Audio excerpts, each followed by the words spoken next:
Ya, untuk analisis menggunakan Smart PLS di sini ada beberapa tahapan pengujian ya. Jadi yang pertama itu adalah untuk yang pretest, yang ini pretest ya.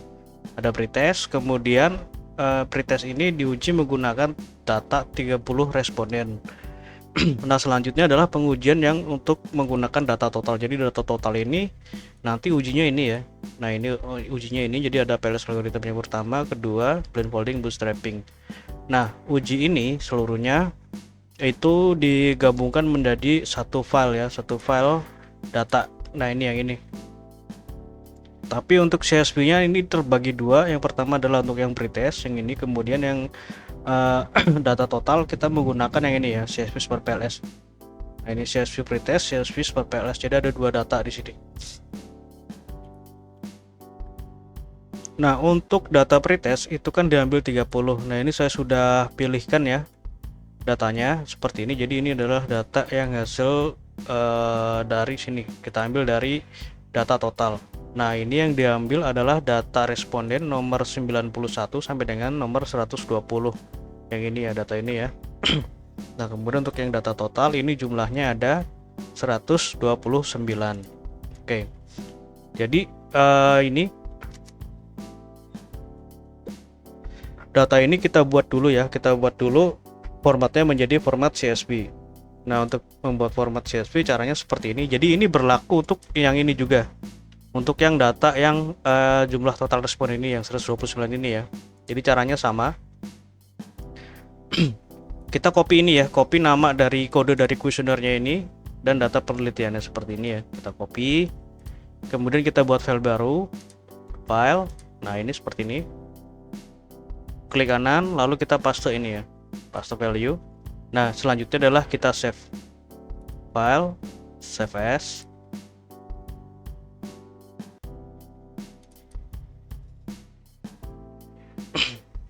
Nah, untuk nama ini bebas ya.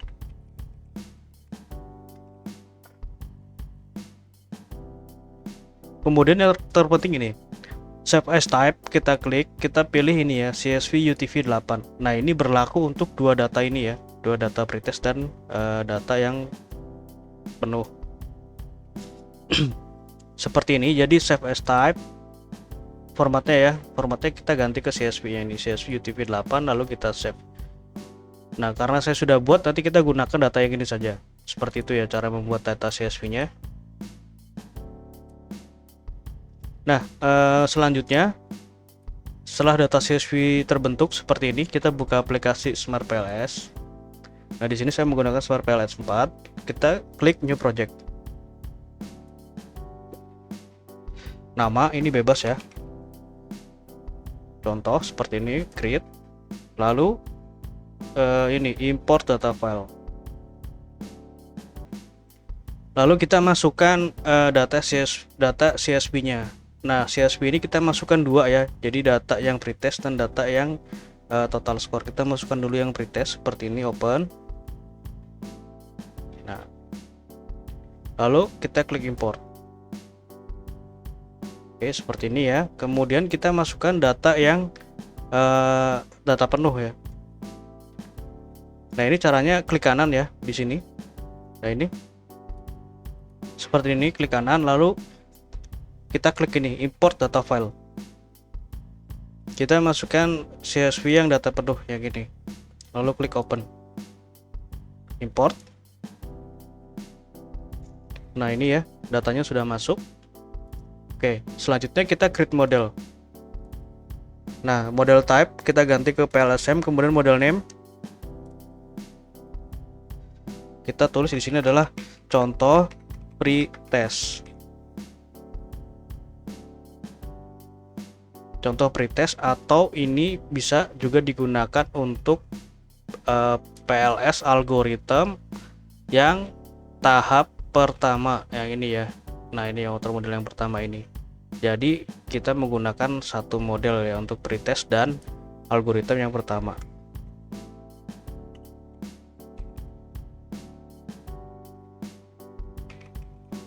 Nah, seperti ini. Jadi hanya ada dua model nanti ya. Nah, ini untuk pretest dan algoritma yang pertama. Klik save. Nah, selanjutnya adalah kita masukkan indikator ini ke dalam lembar kerja penelitian. Kita blok seperti ini ya, sesuai dengan kelompoknya. Contoh ini BA1, tekan shift lalu kita klik BA5. Nah, kita drag seperti ini, PV1 sampai PV5.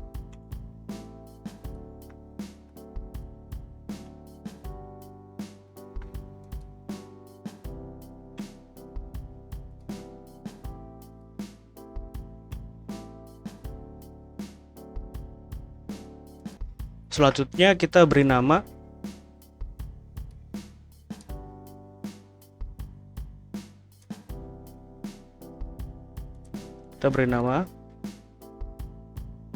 Oke, ini BA adalah brand attitude ya.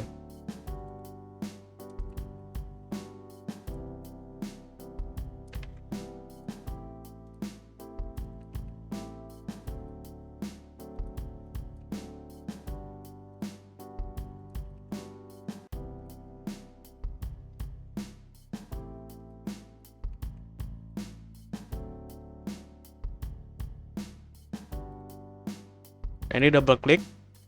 Nah, seperti ini ya, kita paste saja supaya cepat.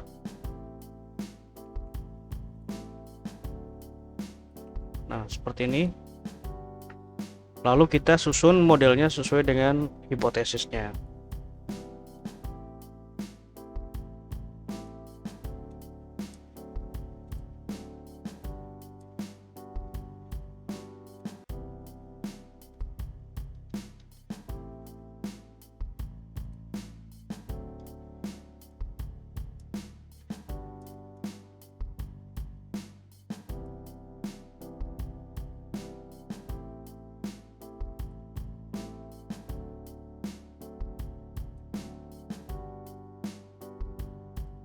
Oke, seperti ini lalu kita hubungkan garisnya ya. Kita garis sesuai dengan hipotesisnya.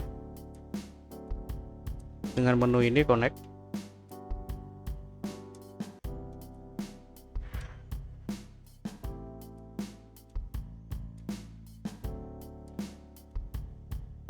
Nah, seperti ini lalu kita klik save. Nah, ini yang perlu diperhatikan. Jadi kita pertama itu menguji ini dulu ya, menguji yang pretest terlebih dahulu. Nah, ini pretest terlebih dahulu yang pra penelitian. Nah, ini kita ganti set datanya ya. Nah, tinggal klik ini. Nah, select dataset. Nah, kita pilih yang 30. Nah, ini ya 30 ini yang pretest. Nah, lalu klik calculate, Pels algorithm, lalu start calculation. Nah, ini adalah hasil ujinya ya. Nah, yang pertama kita lihat adalah jadi yang pertama kita lakukan adalah kita save dulu. Nah, di sini ada dua cara menge-save-nya, yaitu kita save di dalam aplikasi Smart PLS atau kita save di luar dari aplikasi Smart PLS. Nah, untuk di dalam aplikasi Smart PLS kita klik save. File name kita ganti di sini adalah PLS algorithm untuk yang pretest. Nah, seperti ini. Nah, ini di save di dalam aplikasi Smart PLS, kemudian kita save di luar dari aplikasi Smart PLS ya. Klik Excel, lalu export.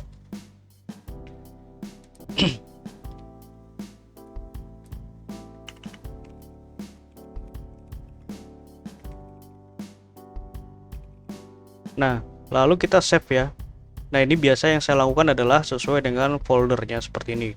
Saya buat folder, kemudian di save sesuai dengan tahapannya. Nah, nanti hasil save-nya seperti ini ya. Nah, ini adalah yang untuk pretest dan lain-lainnya seperti itu. Jadi untuk cara menge-save-nya sama untuk di tahapan pengujian selanjutnya. Oke, selanjutnya adalah kita lihat outputnya ya. Yang pertama kita lihat di sini adalah nilai dari loading dan AVE-nya terlebih dahulu. Nah, loading kita lihat di sini dari outer loadingnya ini. Nah, outer loading ini dikatakan valid jika di atas 0,7. Nah, ini seluruhnya sudah di atas 0,7 ya, maka dapat dikatakan valid. Kemudian untuk yang construct reliability and validity, nah ini ya, kita lihat nilai AVE. AVE ini adalah untuk validitas variabel laten. Nah, ini nilainya harus di atas 0,5. Nah, ini seluruhnya sudah di atas 0,5, maka dikatakan valid. Untuk reliabilitas dilihat dari nilai kerombak alpha. Nah, ini seluruhnya sudah di atas 0,7 ya, maka dapat dikatakan reliable seperti itu. Nah, ini sudah ada keterangannya di sini, nanti bisa dipelajari. Selanjutnya adalah pengujian outer model yang pertama. Nah, ini adalah pengujian untuk yang data penuh ya. Oke, ini kita bisa back dulu. Nah, nanti hasil save-nya itu seperti ini ya. Nah, seperti ini. Kemudian untuk yang Pels algorithm yang pertama ya, karena di sini ada dua pengujian, jadi kita duplikat ini ya. Duplikat itu adalah tujuannya untuk yang nantinya itu di sini ada eliminasi, karena ini ada tiga ya, ada tiga yang tidak valid. Nah, nanti kita eliminasi seperti itu. Nah, kita duplikat dulu, ini klik kanan, duplicate. Nah, ini adalah PLS algorithm yang kedua untuk model eliminasi. Nah, duplicate. Nah, nanti kita eliminasinya di sini ya.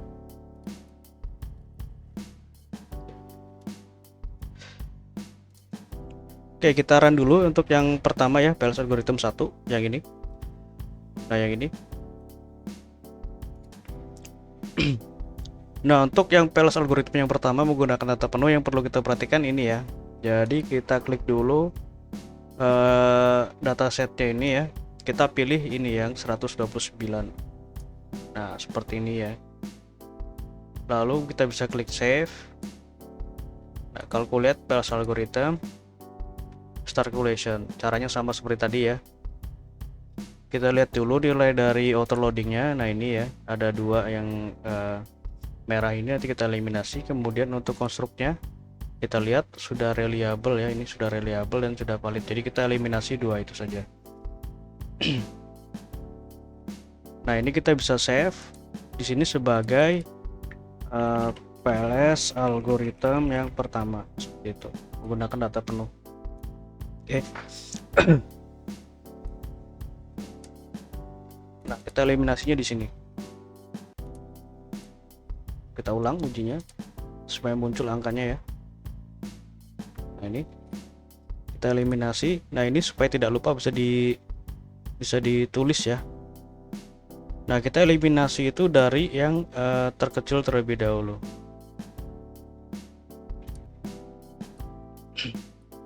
Nah, kita eliminasi ini ya, PV5, kemudian SW5 dan BAS2. PV5 ini ya, PV5, SW5 dan BAS2 seperti ini. Kita delete, kita rapikan,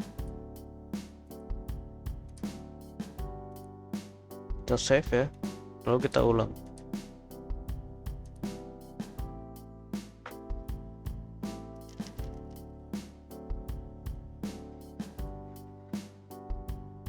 Ya, ini sudah di atas 0,7 ya. Ini ada yang 0,7, nggak apa-apa. Yang penting ini sudah di atas 0,7 semuanya. Dapat dikatakan valid. Kemudian lihat untuk reliabilitasnya. Nah, probak alpha juga sudah di atas 0,7 dan AVE sudah di atas 0,5. Jadi untuk yang tahap ini, tahap 2, itu dapat dikatakan modelnya ini sudah valid dan reliable sehingga bisa dilakukan untuk pengujian selanjutnya. Nah, selanjutnya adalah discriminant validity. Di sini menggunakan nilai dari HTMT. Nah, ini ya, HTMT. Nah, kita peroleh nilainya dari sini. Discriminant validity HTMT. Jadi nilai ini harus lebih kecil dari 0,9. Nah, ini seluruhnya sudah lebih kecil dari 0,9, maka tidak terjadi masalah diskriminan. Selanjutnya adalah pengujian inner model. Nah, yang pertama dilakukan di sini adalah melihat nilai dari VIF-nya. Jadi VIF ini untuk uji multikolinearitas. Nah, kita bisa lihat di sini untuk VIF. Nah, ini VIF-nya ya. Kita lihat di inner model matrix, atau lebih mudahnya kita lihat di list. Nah, seperti ini. Jadi ini seluruhnya sudah lebih kecil dari 5, maka tidak terjadi masalah multikolinearitas. Selanjutnya adalah coefficient of determination, R kuadrat atau R square. Kita lihat nilainya dari sini, R square. Jadi nilai ini menunjukkan besaran pengaruh variabel independen terhadap dependen. Dilihat dari model jalurnya. Nah, contoh ini untuk branch association nilainya adalah 0,371. Nah, ini menunjukkan besaran pengaruh dari variabel BA, PV dan SW sebesar 37,1%. Nah, ini ya, 37,1%, sedangkan sisanya dipengaruhi oleh variabel lain di luar dari model penelitian. Dan begitupun juga dengan variabel yang forecast intention-nya. Itu dipengaruhi oleh BA, PV, SW, dan BAS sebesar 0,632 atau 63,2%.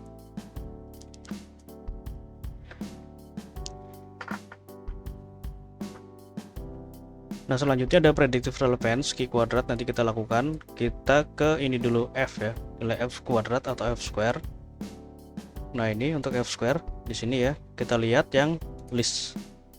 Nah, ini menunjukkan pengaruh besaran variabel independen terhadap independen secara individu. Kalau yang tadi yang R itu kan secara berkelompok ya atau bersama-sama, ini secara individu.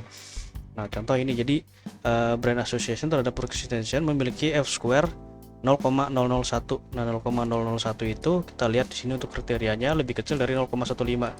Nah, maka dikatakan bahwa pengaruh brand association terhadap forecast intention itu memiliki pengaruh yang kecil, dari kategorinya kecil ya, ini ya, kecil. Dan begitu seterusnya untuk yang lainnya. Cara membacanya seperti itu. Oke, untuk Q kuadrat ini ya, Q kuadrat caranya seperti ini. Calculate, lalu kita pilih menu blend folding, start calculation. Nah, seperti ini ya, kita lihat di ini nilai cross validated redundancy. Nah, ini adalah nilainya. Jadi untuk Q kuadrat ini digunakan untuk memvalidasi nilai dari R square. Jadi ketika model ini dilakukan penelitian ulang, itu memprediksi nilai R square-nya. Nah, contoh ini ya. Jadi untuk yang brand association nilai nilai Q kuadratnya adalah 0,233. Nah, ini berada dalam kategori sedang. Jadi ketika model ini dilakukan penelitian ulang, maka nilainya itu, nilai R square-nya itu bisa terjadi peningkatan atau penurunan yang penurunannya itu dalam kategori sedang ya. Jadi meningkat atau menurunnya itu dalam kategori sedang. Kemudian untuk yang forecast intention yang PI ini, nah ini nilainya adalah 0,451. Nah, ini kategorinya besar, artinya adalah ketika dilakukan pengujian ulang di sini nilai R-nya itu tidak akan berbeda jauh ya. Nah, ini karena memiliki prediktif yang besar. Nah, yang terakhir di sini adalah uji hipotesis penelitian. Caranya seperti ini. Klik calculate, kemudian pilih menu bootstrapping, lalu start calculation.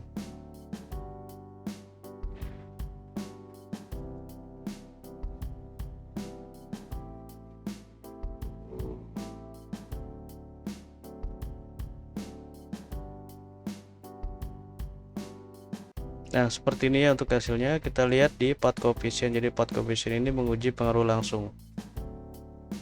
Nah, jadi yang perlu kita perhatikan di sini adalah nilai original sampel dan p-value. Original sampel ini menunjukkan apakah pengaruhnya itu positif atau negatif. P-value menunjukkan apakah pengaruhnya itu signifikan atau tidak. Nah, contoh ini, brand association terhadap forecast intention ini memiliki pengaruh positif, tidak signifikan ya, karena p-value-nya ini lebih besar dari 0,05. Brand attitude terhadap brand association memiliki pengaruh positif, tidak signifikan. Nah, brand attitude terhadap forecast intention memiliki pengaruh positif, signifikan. Nah, seperti itu dan seterusnya ya. Dan untuk yang pengaruh tidak langsung, kita lihat di specific indirect effect. Nah, ini adalah untuk menguji pengaruh mediasi dari brand association. Nah, contoh ini untuk brand attitude terhadap forecast intention yang dimediasi oleh brand association itu memiliki pengaruh positif, tidak signifikan. Artinya di sini adalah brand association ini tidak bisa memediasi pengaruh antara brand attitude terhadap forecast intention. Seperti itu. Nah, di sini untuk hipotesisnya agak aneh ya dari modelnya ini, saya lihat. Nah, seperti ini ya. Jadi dia hanya ada ini doang, ini hipotesisnya. Semua sampai H4. Ya, ini kurang. Jadi saya tambahkan hipotesisnya itu ujinya seperti ini. Nah, ini ya. Tadinya kan hanya sampai di sini saja nih. H1 sampai H3 dan H4 ini. Nah, ini saya tambahkan sampai ke H7 karena memang modelnya itu memungkinkan seperti itu. Takutnya ditanya. Nah, kalau misalkan ini tidak dipakai, nanti dihapus saja, tidak masalah. Seperti itu. Oke, sekian untuk pengujiannya. Jika ada yang kurang jelas nanti bisa ditanyakan. Terima kasih.